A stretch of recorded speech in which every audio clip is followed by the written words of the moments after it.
Allez, une fois n'est pas coutume, on a des énergies de retour, on a des énergies de souvenirs, de résurgence du passé. Bon, visiblement en plus grande partie, quelqu'un souhaite revenir vers toi, mais est encore à l'heure actuelle très tourné sur lui-même ou sur elle-même, hein, sur son petit profit personnel, sur son petit profit financier. C'est quelqu'un qui est très têtu, qui est très obstiné, qui est capable d'être très spirituel aussi, ou en tout cas d'avoir une ouverture, une forme d'instinct, une forme d'intuition qu'il ou elle n'écoute pas forcément, ou en tout cas n'a pas forcément toujours écouté, hein, puisque le mental occupe une grande place aussi dans sa vie. Je te le rappelle que le mental occupe une grande place dans notre vie à tous, hein, de toute façon. Le but n'est pas de l'éteindre, le but étant dans notre incarnation de trouver un équilibre au quotidien entre le mental et l'intuition. Toi, tu as entamé une phase depuis le mois d'avril dernier. Hein, depuis le mois d'avril dernier, à partir du moment où tu visionnes cette vidéo, tu as entamé une phase de reconstruction personnelle, mais de façon beaucoup plus concrète, en ce sens que tu es clairement sorti d'une attente. Tu es clairement sorti d'une attente, tu es clairement sorti d'un espoir, et tu commences à appliquer ce qu'on appelle le détachement émotionnel. Donc tu manifestes, tu essayes de créer certaines choses dans ta vie, tu essayes de te concentrer sur le mouvement que ta vie avait perdu, hein, ces derniers temps, notamment par la présence et aussi par l'absence beaucoup trop marquée de cette personne. Donc toi, tu t'es remis ou remise en mouvement. Et il y a quelqu'un qui souhaite un petit peu revenir comme ça sur ses pas, revenir un petit peu dans ton paysage, un petit peu pour prendre la température, parce que visiblement, cette personne a entendu parler de toi récemment. Elle a entendu parler de toi récemment, elle a entendu parler en fait de ton avancement, de tes progrès. C'est quelqu'un qui ne s'attendait absolument pas à ce que tu progresses comme ça. C'est quelqu'un qui ne s'attendait pas à ce que tu sois capable de rayonner à ce point, ou en tout cas de travailler en ce sens. Donc c'est quelqu'un qui t'avait soit sous-estimé, soit mal estimé. Dans tous les cas, il y a de l'étonnement. Dans tous les cas, on a envie d'aller voir un petit peu la nouvelle version de toi là, parce qu'on se dit, cette version-là, je ne l'ai pas connue. Non, tu ne l'as pas connue parce que tu n'as pas voulu la voir même. C'est pas pareil. Toi, tu as voulu lui montrer. Je rappelle, les énergies sont interchangeables et c'est une guidance générale. D'accord? Donc, pour certains d'entre vous, en plus petite partie, c'est toi qui es parti pour ton intérêt personnel, pour satisfaire en fait, ou en tout cas pour essayer de pallier à des peurs qui occupaient tes pensées.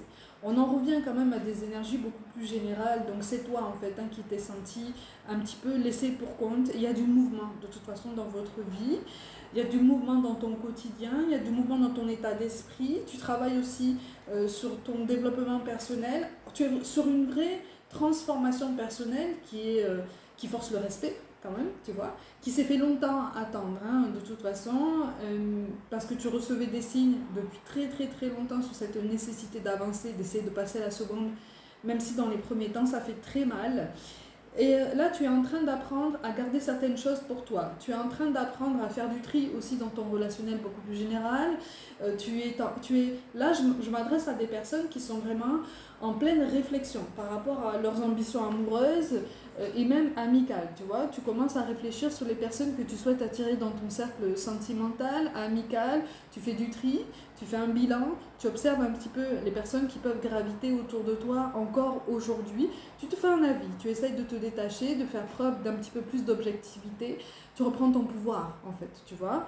Tu reprends ton pouvoir de choix, ton pouvoir de décision, ton pouvoir de mouvement.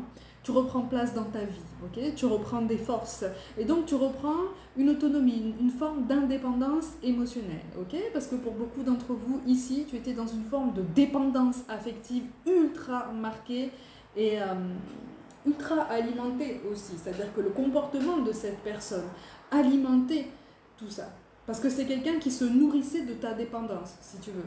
Donc on était dans une espèce de schéma de codépendance émotionnelle, affective, qui était un petit peu hybride comme ça, et qui était de toute façon trop compliqué. C'était épuisant.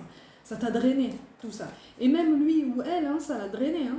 Vraiment. Hein. Donc ce que vous avez vécu ensemble, parce que pour beaucoup d'entre vous, là, vous avez vécu quelque chose qui n'a pas forcément abouti à une histoire vraiment officielle, quelque chose de vraiment assis, quelque chose de vraiment confortable, de vraiment reconnu, hein, d'accord? On était plus dans le flou, on ne savait pas trop où se situer, on ne savait pas trop comment se situer aussi dans ce duo, et même d'un point de vue extérieur, certains avaient leurs avis en fait, hein, sur vous deux. Certaines personnes n'étaient pas dupes, hein, quant à ce que vous essayiez de cacher à ce moment-là, ou en tout cas quant à ce que vous essayez de canaliser, hein, à ce moment-là, c'est-à-dire que soit toi, soit la personne en face de toi ne voulait pas trop en montrer, ne voulait pas trop exposer ce qui se passait entre vous, sauf qu'en fait c'était tellement puissant, c'était tellement flagrant en fait que quand vous étiez côte à côte, c'était évident, tu vois, pour une personne qui vous observait 2 minutes, c'était clairement évident. Toi, tu reprends ton pouvoir, tu commences à recréer une nouvelle vie, tu vois.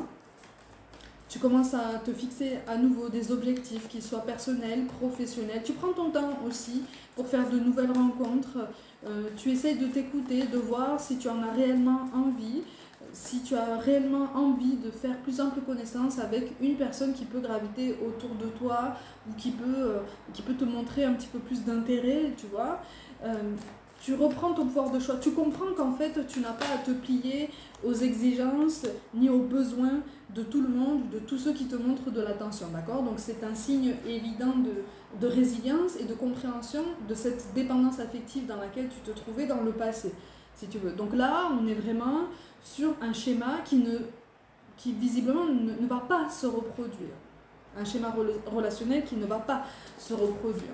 Et donc là, parce que tu reprends du mouvement, parce que tu essayes de reprendre en main ta vie, parce que tu essayes de te délester de ce qui t'a pesé pendant trop longtemps, ben en fait, tu es en train de switcher les énergies. Tu es en train de switcher les énergies, donc tu repasses dans ce qu'on appelle une énergie masculine, donc une énergie de mouvement, une énergie de transformation, une énergie de prise de décision. Tu veux réussir. Tu veux réussir à t'en sortir, et d'ailleurs tu réussis déjà, hein, à t'en sortir. Tu veux rebondir, tu veux mener certains projets à terme, hein. Tu veux te donner cette force, tu veux te donner cette motivation, tu veux te donner cette ambition, cette légitimité, tu vois, cette image, cette puissance. Parce que tu comprends que toi aussi, en fait, tu es légitime d'avoir tous les objectifs que tu souhaites, tu es légitime d'avoir de l'ambition, tu es légitime d'avoir des rêves, quoi qu'en disent les personnes en fait qui peuvent dénigrer ce que tu penses et ce que tu ressens. Tu t'en fiches de ça. Ça n'est que leur avis, ça n'est que leur vie, ça n'est que leur sensibilité, leurs peurs, leurs angoisses, leurs insécurités.